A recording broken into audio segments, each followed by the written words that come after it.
Okay, Hardway Garage, July, what's the date today? 12th maybe, 2023. This is the Harbor Freight blast cabinet, which is a pretty solid unit for the money. It took my son Drew about 2 days to put it together. That's the hardest part of it. It has a fundamental flaw in this pickup tube,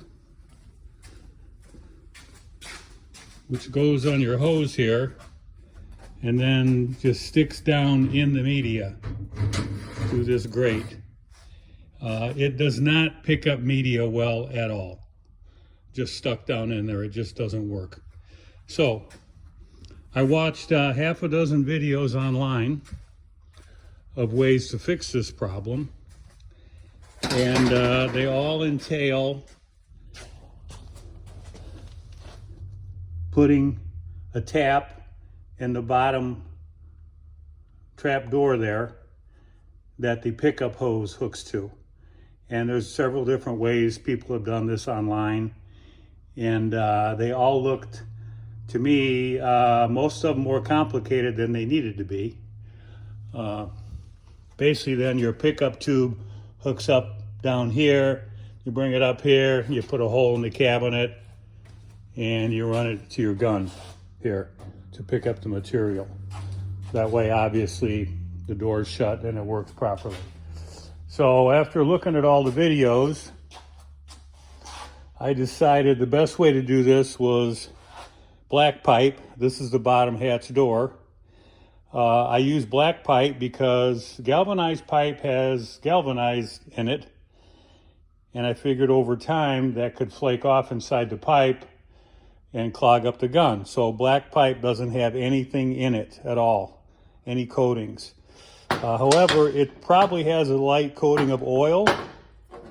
So the first thing I did was, with all my pieces here that I'm gonna need for this, I washed them out real good with brake parts cleaner to make sure there was no residual oil in these pieces, because obviously if they're oily inside, the material is gonna stick to it and it's not gonna come out. So I did something that worked out really, really well. This is an 1 1/8" hole saw. I just drilled a hole through here with that hole saw.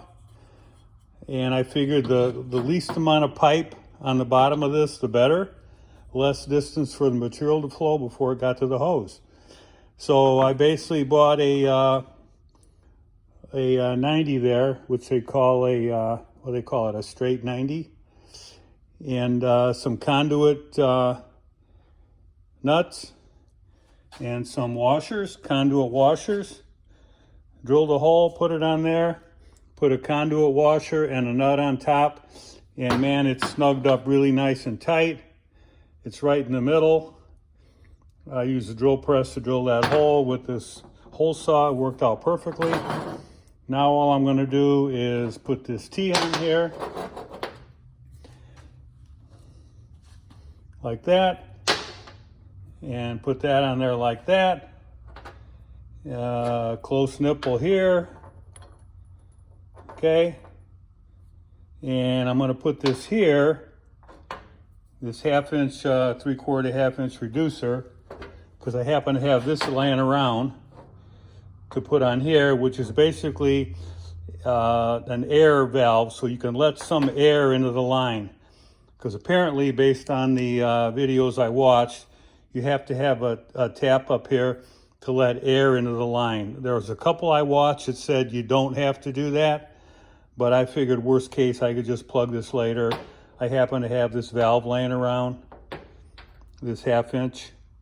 So, you know, you'd be able to crack it a little bit or keep it completely shut, it won't matter. And then your material, your pickup hose goes right on here. So that's about it. I kept it real simple, real short, not much pipe. 3/4 I think is big enough for material to flow. Some of the guys online, if you look, they put a T here with a valve at the bottom of it so you could open the valve and drain the material. I didn't really see the value in that. Plus, I like the way that this elbow just flows. The whole idea is to keep things flowing through this pipe. And if you put a T here, it just gives you a place in the bottom of this T for material to stack up and get in the way of the flow. So, and draining it with a valve at the bottom of this, it could take forever to drain it, when it's just as easy to open the trap door and drop the door like you would do before this was modified, and it dumps out immediately. So anyway, I think I simplified things. I'm using less pipe. I'm using a better system where this really tightened up nice here. And I'm going to finish it up, put it together, and I'll let you know what happens. Thanks for watching. Bye.